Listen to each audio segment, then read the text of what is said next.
reach the circles. However, before we start this, and before you do digest this particular slide that we're talking about, I'd like you to ask me a few questions. And the reason is very simple. I want to create a turbulence right now. The first turbulence will be the turbulence of silence, and I want you to experience that. By the way, organizations do get into a lot of silence zone. The moment a turbulence sets in, everybody goes quiet. And that itself can be very shaky, right? So let me get back to my first slide. Told you a little bit about what the topic is. He's possibly introduced us.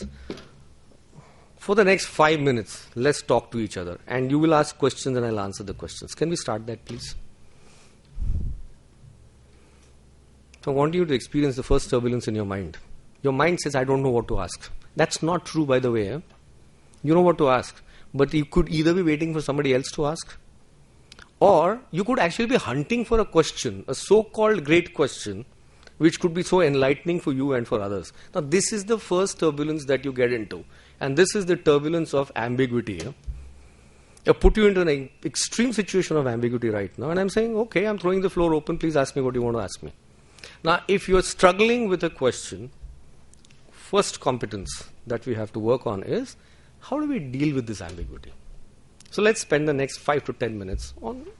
Normally, question answers happen after the session gets over. So obviously what's happening in your mind is, what are we trying to do here? We're not even started discussing the topic and he's saying, okay, let's get into QA.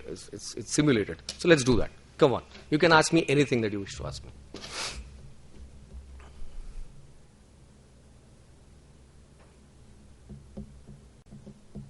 Next thing. This is what happens in an organization. Everybody goes into deep silence because they're all thinking. Now, one of the things about turbulence is we've got to respond fast in the market. If you start spending too much time on thinking, and I'm not saying spending only in terms of time, because obviously time costs money, right? Alright, so that's the second thing that we're talking about. Response times go slow the moment turbulence sets in. Why? Because people start thinking. Yes, sir. How do you differentiate between the problem and turbulence?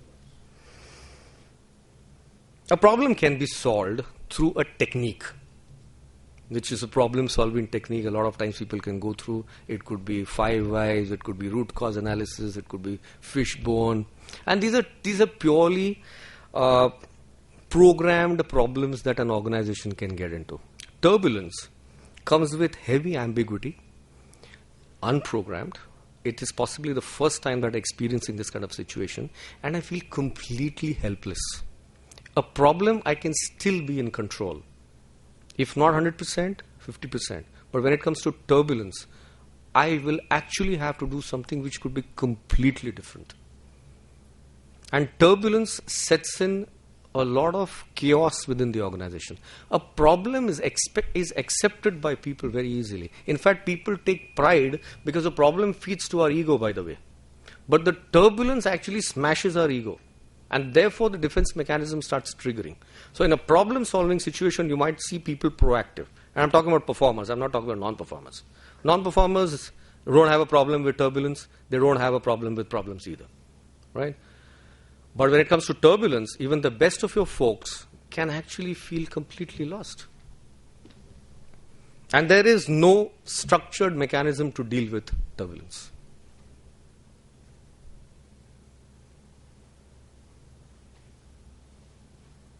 If the answer is not complete, you're free to pose the next question.